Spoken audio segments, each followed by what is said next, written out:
A very good morning to you. Welcome to the Breakfast Club. My name is Brighton Ncube. Over the past few weeks, we've been interviewing councillors from Bulawayo, talking about their performance and reviewing their performance so far in the last 4 years. Also, it is running a radio councillor platform where you can radio councillor, sending your voice note to us and recording yourself, telling how your councillor has performed over the past 4 years. So joining me this morning is Councilor Silas Chigora from Watford. Councillor, welcome to the show. Thank you for inviting me.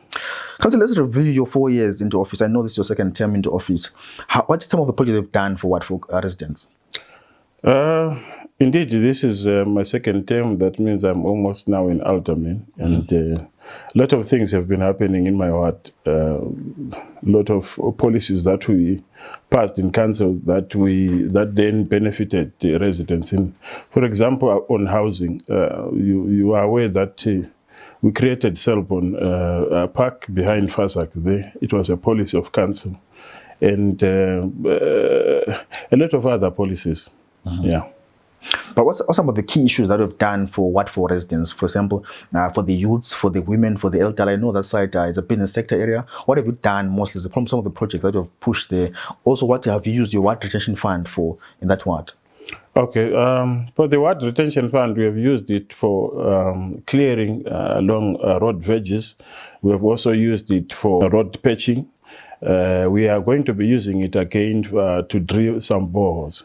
And for the youths, we have now sports fields in Manningdale.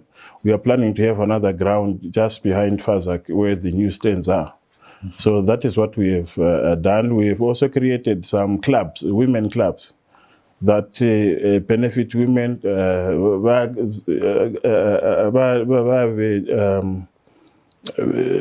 They share their groceries at the end of the month. They actually contribute money to buy things that they can then sell for the benefit of their families. Yeah.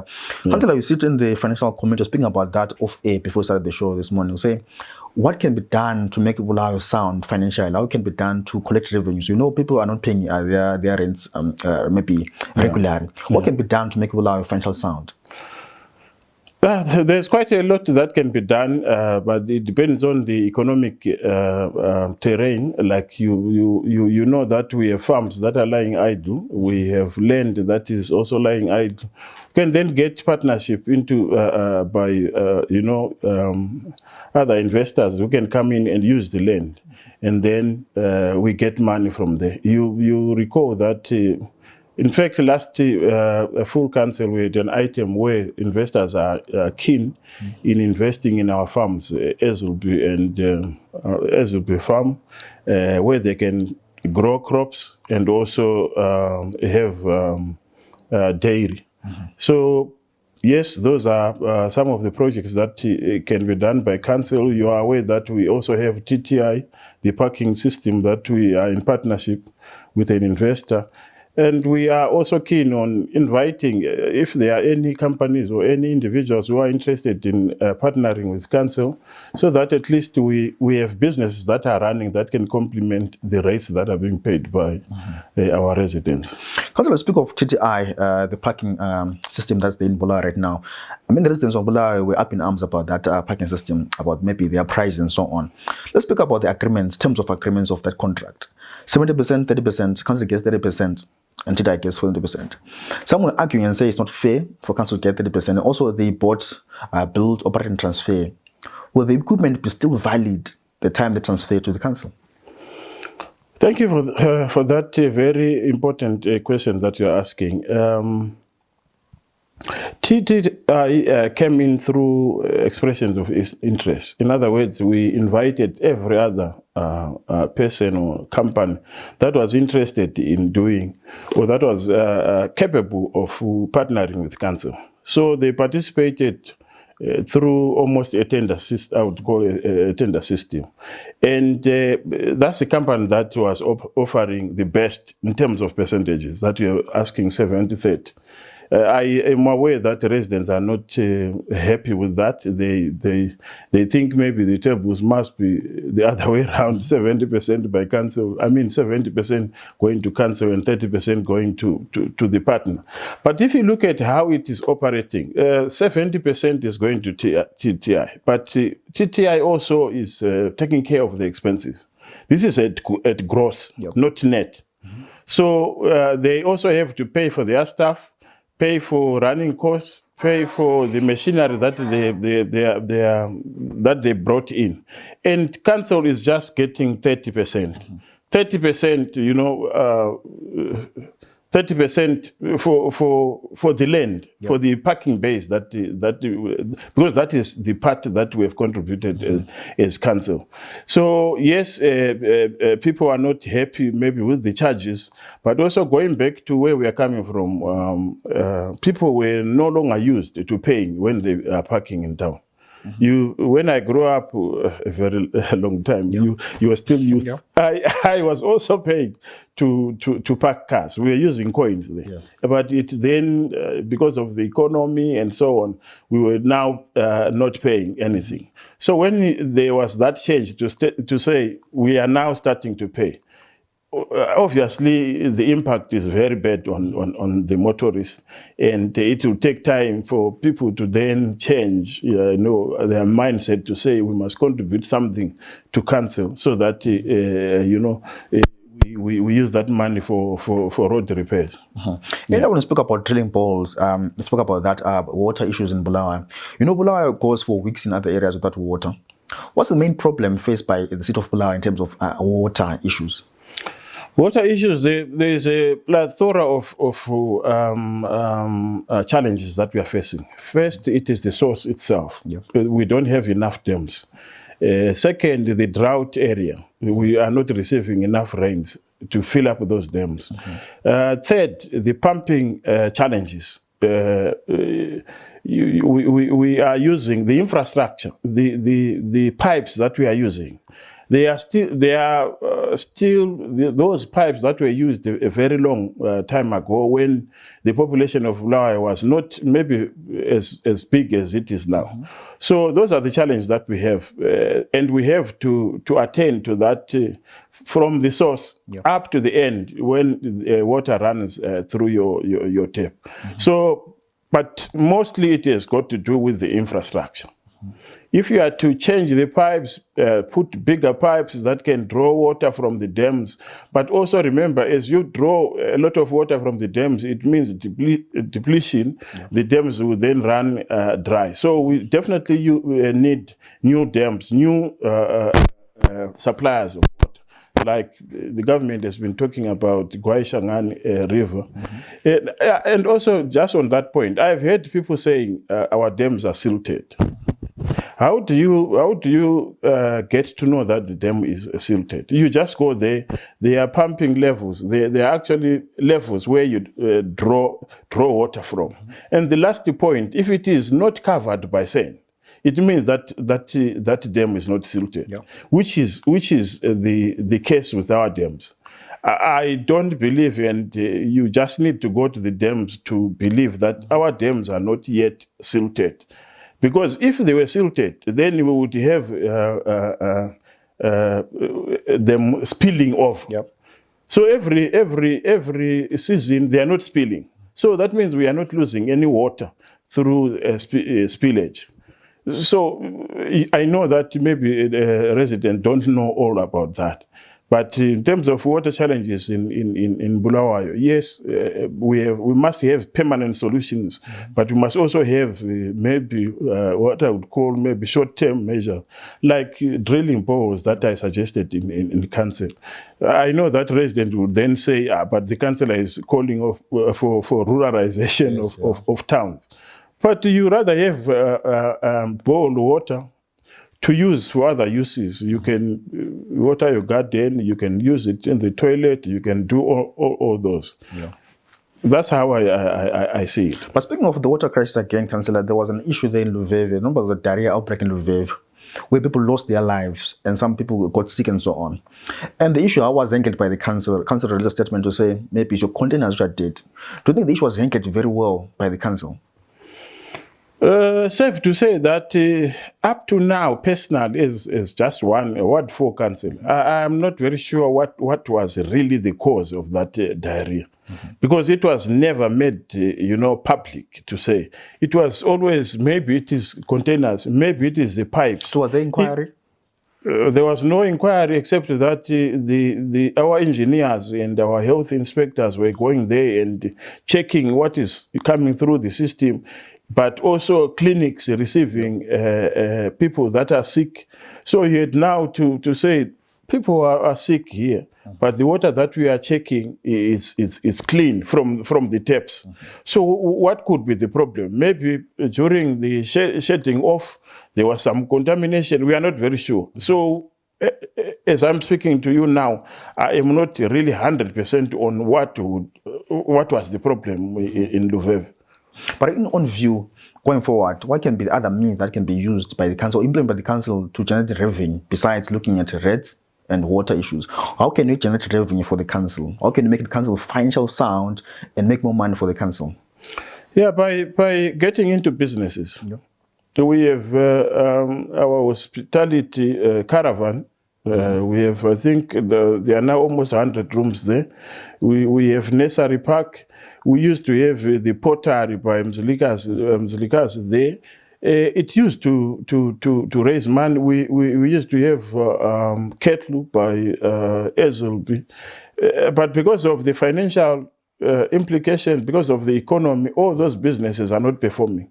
So I think going forward, if there are any businesses out there that can come and really partner council or assist the council, or maybe provide some consultants to council and say, we think that you can venture into this business and get money.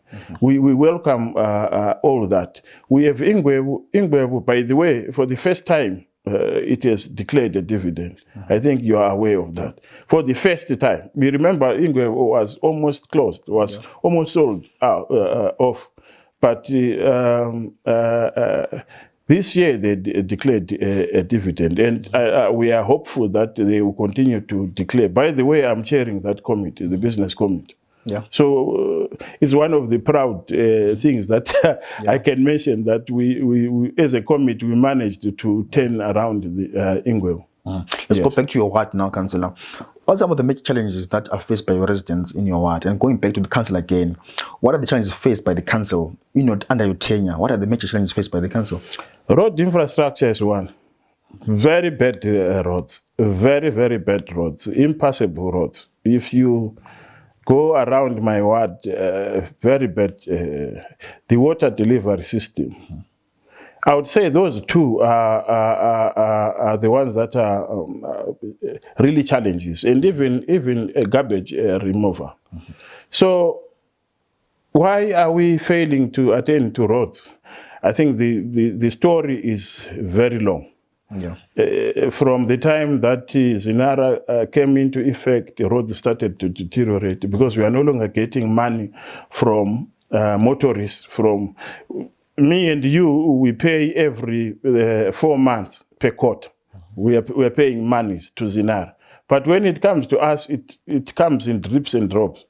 They are not giving us enough. Yeah. They don't even care. They don't even ask us, how much do you need? For me, it's supposed to work this way. How much is being generated in Blaawai? I mean, by us who are drivers, who own cars. Because roads are used by cars. They get worse and worse, yet cars are paying. So how much is being generated from Blaawai? I think Zinara has got that database. And how much are they giving us? How much should they give us?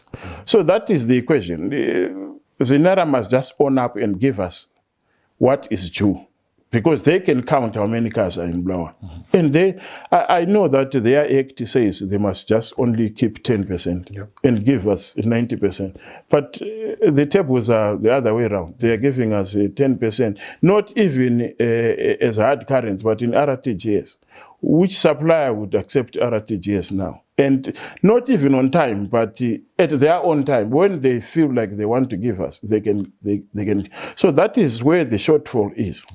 Roads in Bulawayo, if we can fix roads, I know that residents will be very happy.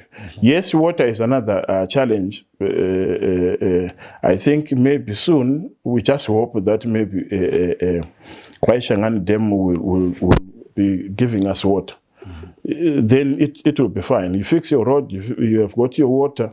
All other things, I think we can. Yes, street lights. In my ward, we also talk about street lights. But street lights, in terms of priority, it is there at number 7 out of 9 priorities. So it is never funded.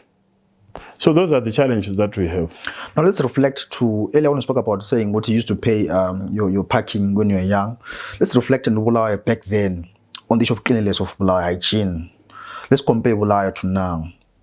Can you say Bulawayo is getting worse in terms of hygiene and cleanliness? Bulawayo used to be number 1 if in the country, not only in the country, not only in the continent, but I think throughout. I think we were number. I will check. I will have to check. I think we were number 1 at some time, maybe in the whole world, or number 2 or somewhere there. Like the story of Kigali that you are hearing now. I think we were at that point at some time.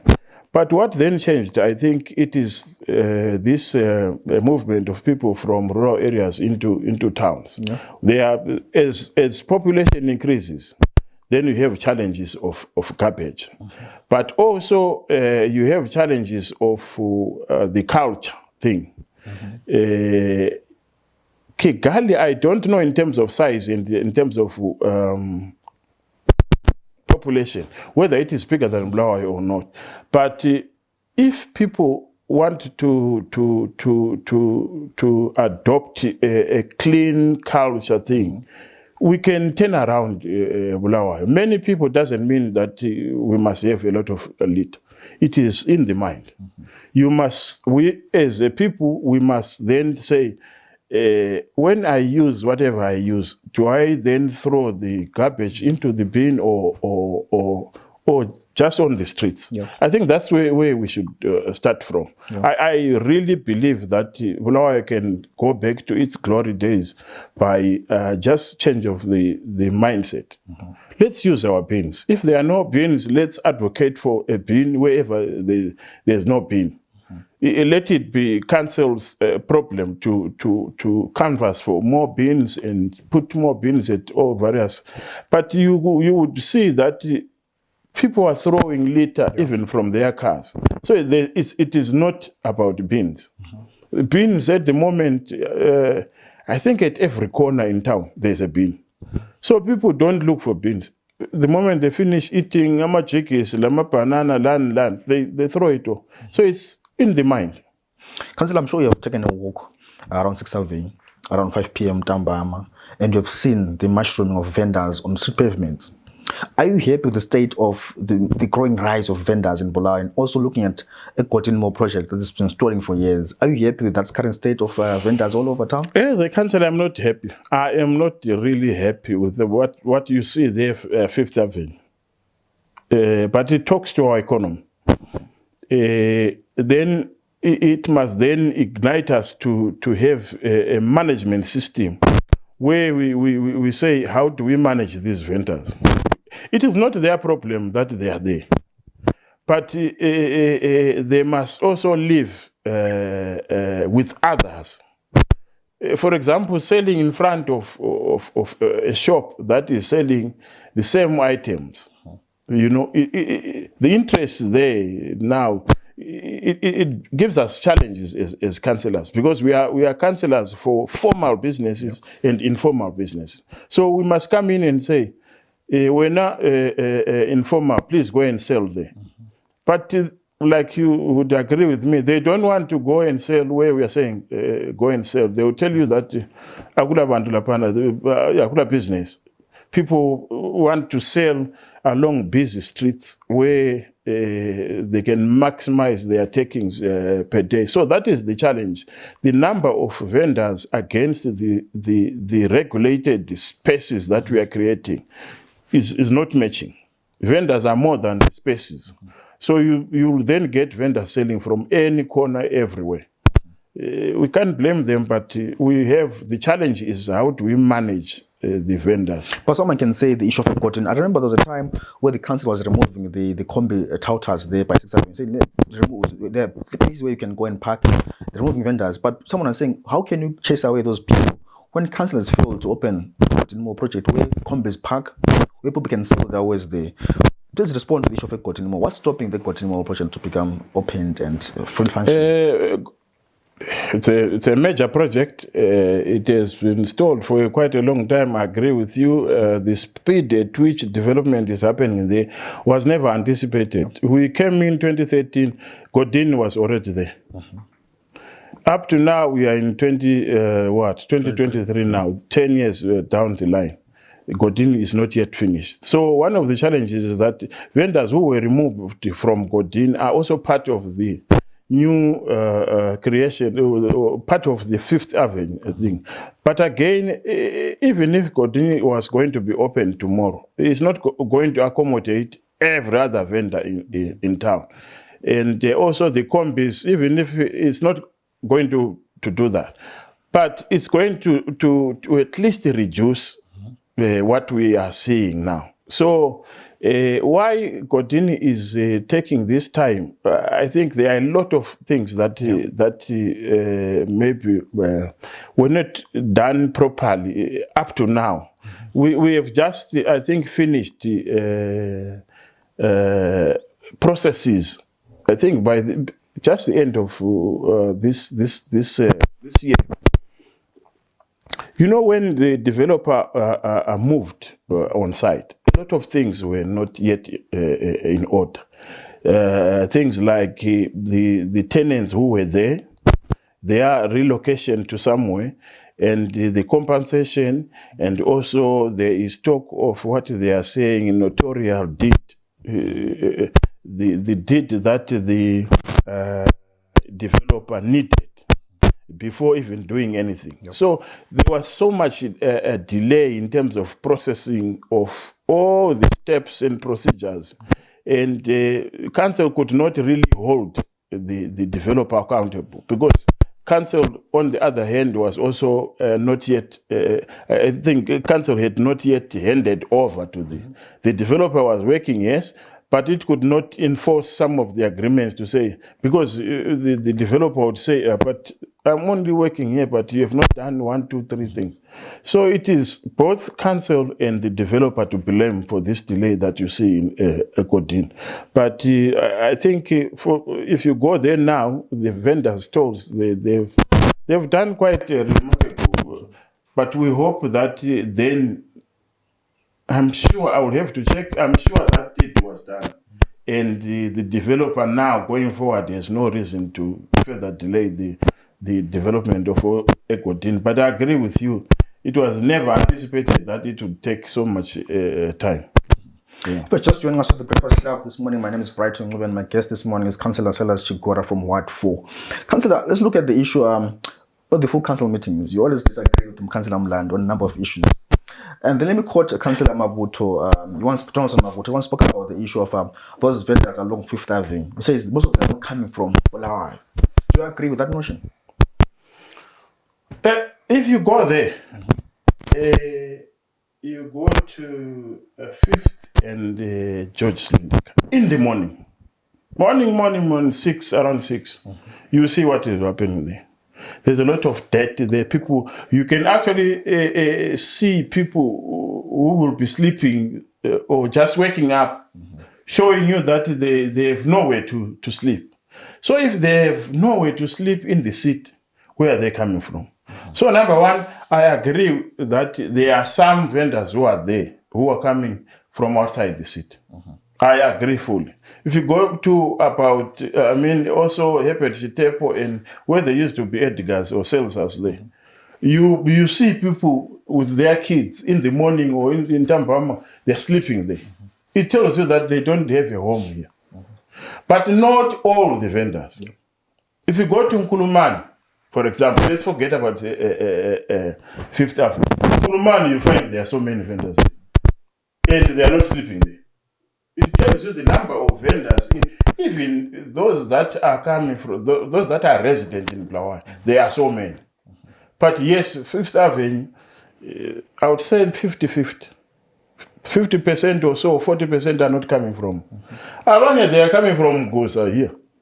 As long as they are coming from Mutar, because they are selling avocados. You can actually see this person is selling avocados, it's selling Bambaila, this one is selling whatever. You know this where it's coming from. Yeah. You can trace the gonyet there. It's coming from Mutar. It has been carrying 5-3 or Chiping. So yes, there are vendors that are coming as far as that, but not all of them. And by the way, we must, even if they are coming that far, let's just give them space to. You can't stop them. How do you stop them? That's the challenge. Councillor, I've been vocal about the issue of churches, open air churches that have been all over Bulawayo. I've been vocal about that. I saw one of the council meetings was speaking about that issue there. What can be done to make sure that those guys, they're paying revenue at least, or they're in a secure place where there's health, there's toilet and so on? What can be done to maybe regulate those people there? When I raised that in council, it was coming from a background where my residents are complaining. Over the night, people were singing, doing this and that, drumming and praying at the highest of their voices. It's praying to God. We know there's God. Religions, yes. But what can be done about the noise? That is the worry. And also the fouling of the environment. There are no toilets.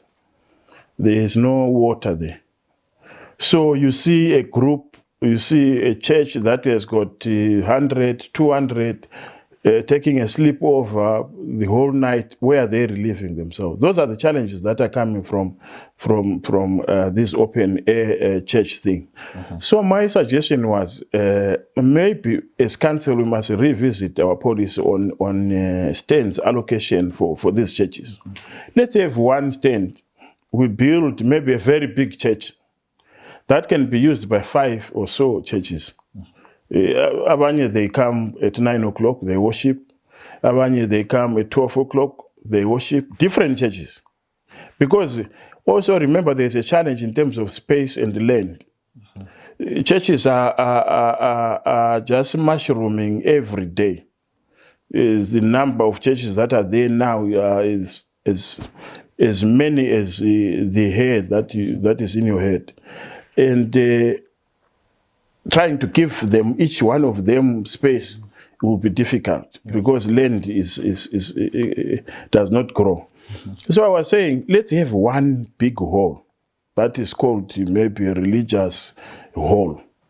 This church comes at different times, different days, Saturday, Sunday. Saturday, maybe 5 churches. Sunday, 10 churches. We give them times.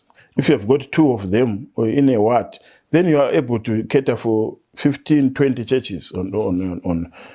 So those are the challenges, and that was my suggestion on. But again, it goes back to capacity to say, is council able to build those halls?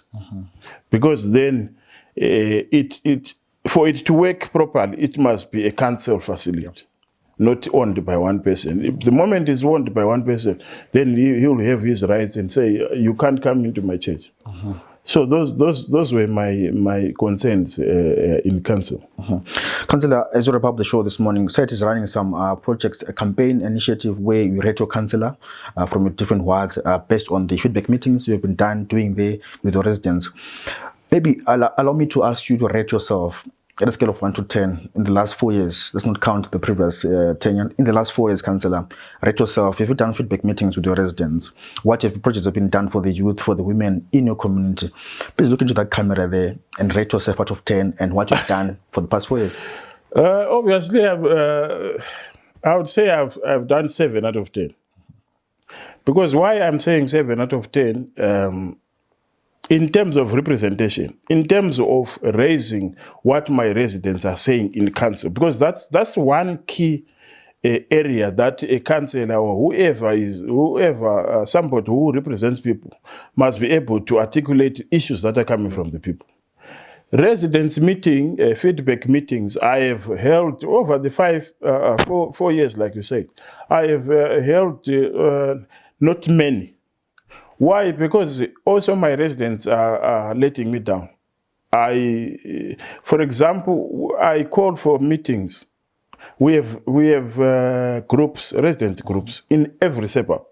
Waterford has got a resident group. Manningdale, Buena Vista, Machemflo, I think we have 3 or 4 groups. Benside, we have 2 or 3 groups. In Mkabuko Heights, we have Selborne Brook, Selborne Park. All these, Sunning Hill, they are groups, residence groups. In each group, not less than 300 participants. So in terms of who gets to know what the councillor is, I mean the date of the feedback meeting, the residents know, but they don't attend. There is a consultation that we once did through WhatsApp. There were again complaints to say, councillor, how can you want to consult us over WhatsApp? I still have my bundles, my phone was off, or this and that. So as I'm trying, or council is trying to use this method, that method, and that method, you try and use the Chronicle, for example, say, but who reads Chronicle, who reads Sunday Mail, who goes to Facebook, who checks Facebook every day. So I've tried in terms of conscientizing, advertising the dates of the meeting, but the attendance really, I have to give it back to the residents and say they are not helping their council. They are not coming forward with any ideas. There are very few. The same faces that you see this month in a feedback meeting are the same faces that you see in the next meeting. And 20 people attend, 17 people attend. The other time, there was no one. I think we were about 4 to cancel the meeting. What caused that, though, the low attendance of these meetings? I'm not very sure. I'm not 100% sure. But I think people, one of the allegations is that you already have your issues. You will have passed whatever you want to pass. So why are you calling us? You are just calling us to rubber stamp. But they're lying, though, councillor. No, a resident must know the system that is used by council. We are 29 councillors. That means there are 29 voices in council. Ward 4 is considered as one voice in council. So when issues are raised in our feedback meeting or consultation meeting at a Ward 4 meeting, when it gets to council, it's one voice. I will be speaking on behalf of the residents. Or the minutes that will have, the minutes from the meetings or consultations will be considered as one voice in the council. And if we talk about streetlights, for example, in our Ward 4 meeting, and it goes to council, and other 20, there are six wards that have got street lights, by the way, eastern wards, from Ward 1 up to Ward 6. That means 6 from 29, you are left with 23. It means that there are 23 voices that are likely not to buy what you were saying in your meeting. So it means now I have to work extra hard to convince my other colleagues, 23 of them, to go with us in terms of what we are saying about street lighting. You understand what I'm saying? Yeah. So when Ward 4 sits and they come up with a resolution or recommendation, most of the residents, they expect what they have said to go and say in council and say, but councillor, this is what we said. And it was never implemented. It was never implemented because it was maybe not supported at full council. Streetlights that I mentioned earlier on to say it is number 7, I think, in terms of priorities. But in our ward meeting, it would have been maybe coming as number 3 after water and roads. But when you get there, They will say, what is a street light? Because western side, 7 up to 29, they are using tower lights. One light lights the whole supper.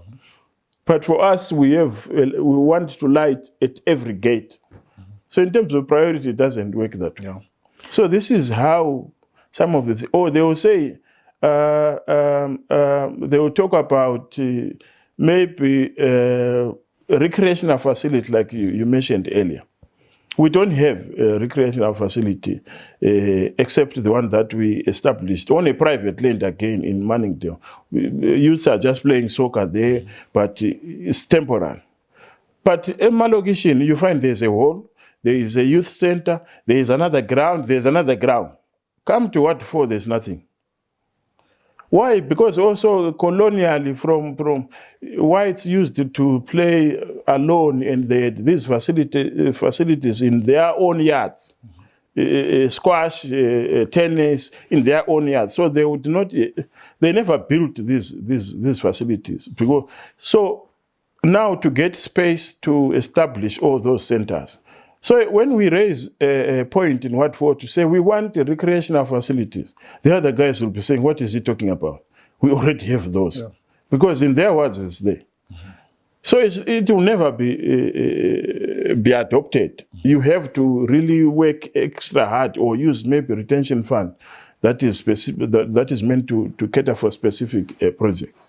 Councillor, I wouldn't have done justice if I let you go without asking you if you are running for the third term again as a councillor. That's a very difficult question that I'm not able to answer at this moment. I will have to consult what the people say. If they think maybe they need my services for another term, they will have to tell me. I also have to find out from the party if the party deploys me, or if they think that maybe I've done well and I can represent the party and the people. Mm-hmm. That's still fine, but I can't really say whether I will be running or but I think I've done much. I think I've done it. Except that if I'm required to come back into council, I'll make a decision at that point. So now qualify for me to say Alderman Chigora. Thank you so much for your time this morning, Alderman. Thanks so much for coming to the Breakfast Club this morning. Thank you so much. Right. You've been watching the Breakfast Club. My name is Brighton Ncube, and my guest this morning was Councilor Chigora, otherwise Alderman Chigora. He was my guest this morning. I'm reviewing the 4-year term in office and looking forward what is done for his what for. Thanks so much for tuning in. Do follow us at S02EP14 and do enjoy the show.